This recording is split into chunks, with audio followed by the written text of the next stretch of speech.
All right, so you're going to want 3 pieces of fabric, 9.75 by 12 inches.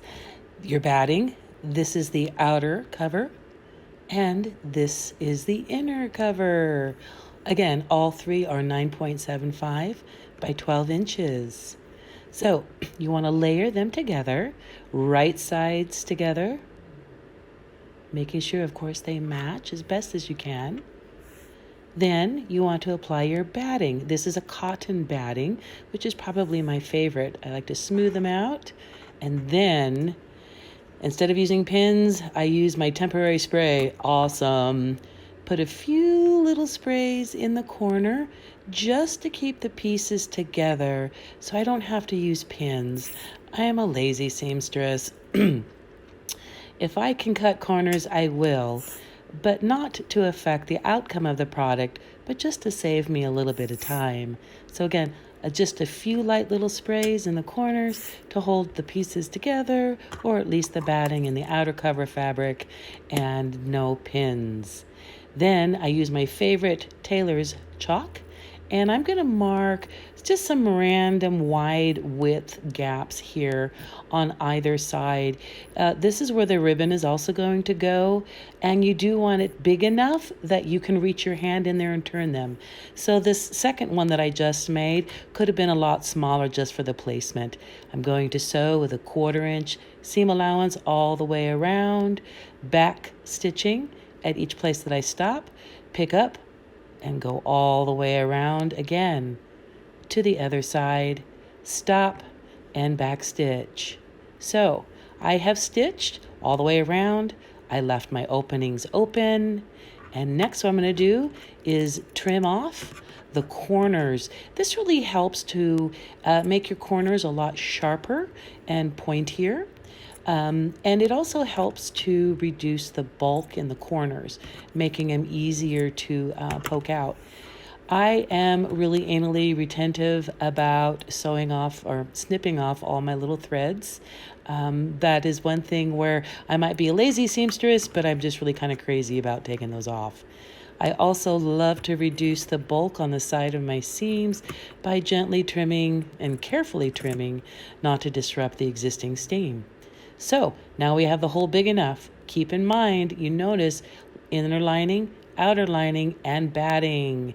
When we turn, we go between the 2 pieces of fabric. Lord knows I have made so many mistakes sewing these layers incorrect. We're going to turn it inside out and very carefully do so you don't rip out any of your stitches. And then what you want to do is use your finger to gently poke out the corners, each one of them.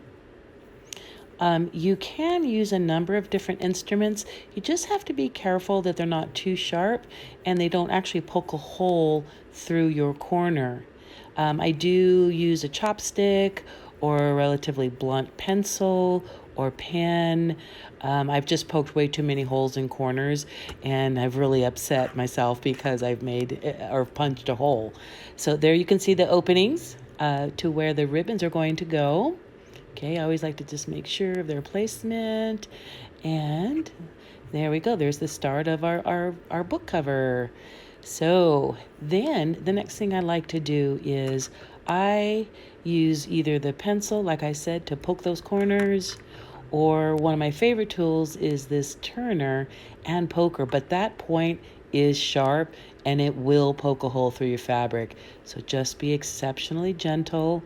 I go between the inner fabric and the batting, and then I also poke my corners through the outer fabric and the batting, just to make sure that my corners are nice and sharp and precise, and I can't quite get it in the hole there. So very gently, pokey, pokey, poke.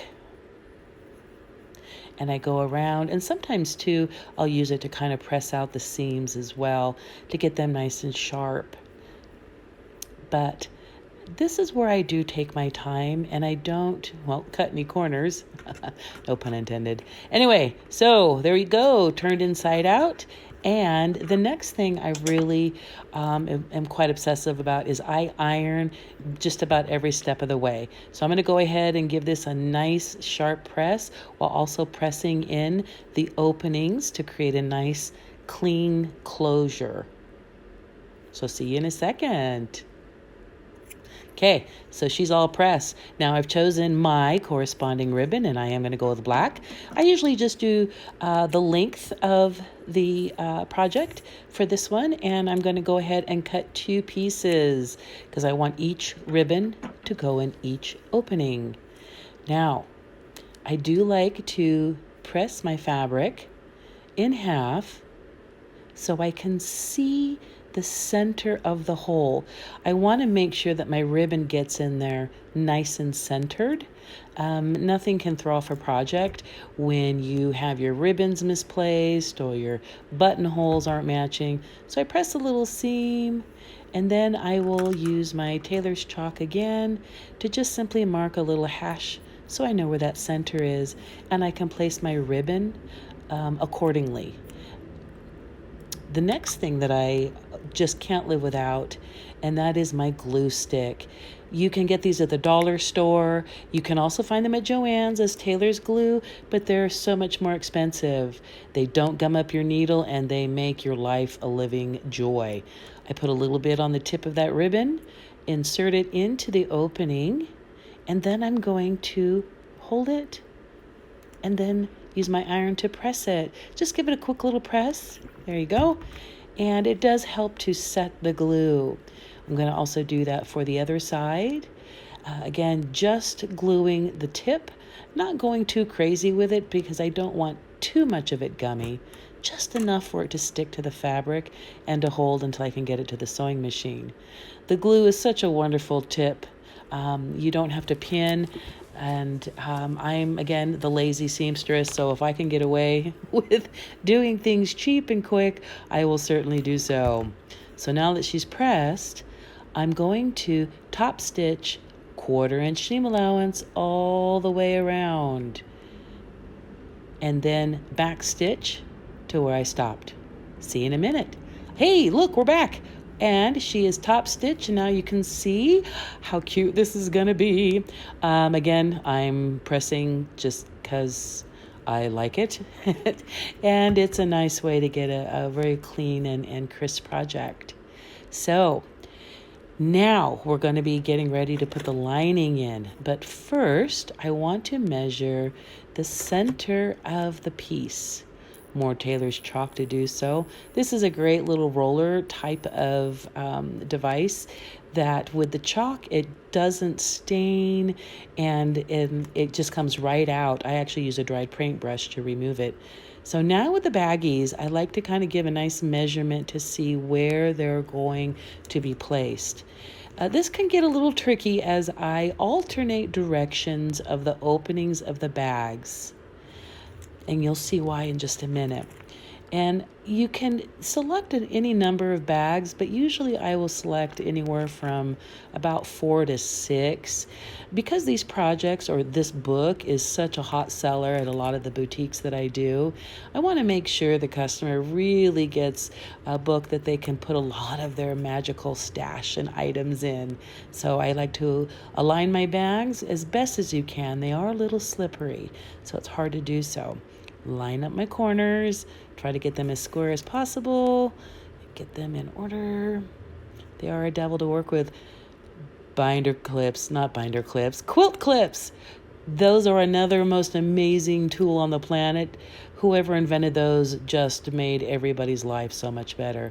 But you like to use these to keep the baggies in place. I realign and check my placement again within the lining of the book. Lay them out nice and flat. And then I use packing tape. Yep, packing tape. I use that to actually hold the bags to the project.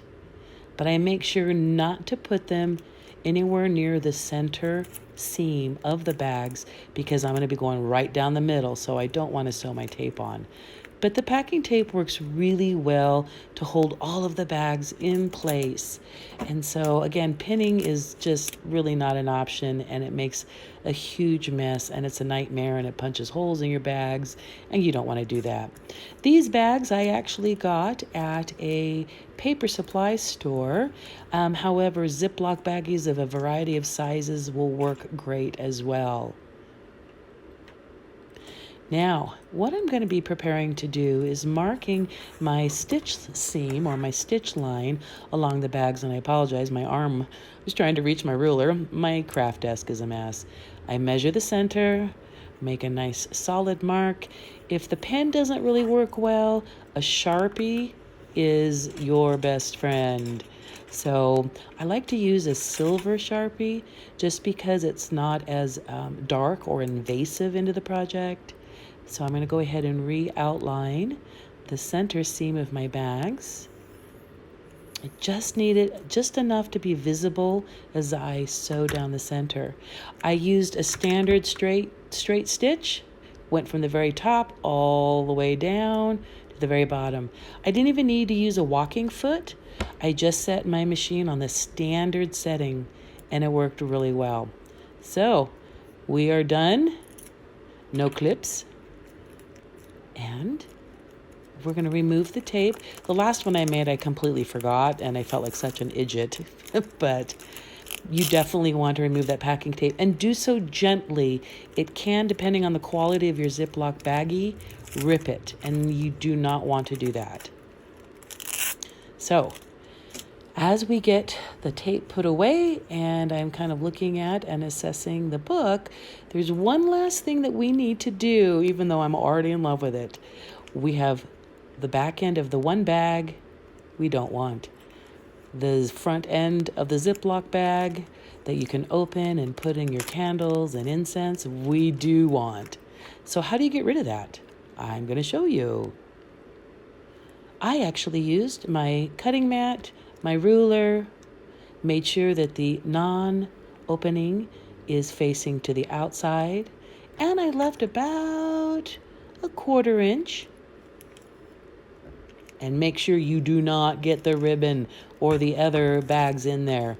And toss it out and fold it under and pull out your next one. And keep trimming, but please be very, very careful to leave yourself a measure of at least a 1/4 inch between what is left and the book. You do not want to cut into your fabric. You do not want to cut into your existing bags that you want to keep. And you just continue to go through the book and do so. And there you go. There she is, all finished. Super cute. Love it. But what's even better is you can do some other amazing things to these. You can leave it as is, or you can embellish them. This is one that I made earlier, and I found some old steampunk kind of broken jewelry that looks like actually a lock. And I put a little rhinestone and attached a key to it, added some tassels to the ribbons. And now, as we open it, I left the first Ziploc bag open because I'm going to put in some cute little spells and blessings. I have some votives. I'm sorry, those are chime candles. There's some Palo Santo and shells. I've got some lavender and rosemary. And then the next one, I'm going to be adding to it for my stones. So this is a clear quartz. I want to put in maybe some amethyst and moss agate. So there you go. So you can use your creativity and make your fabric spellcraft book on the go. So much love and many blessings. Thank you so much for watching this video. I sure appreciated your time. So if you enjoyed it, by all means, give it a thumbs up and subscribe. And if you make your own book, send me a pic.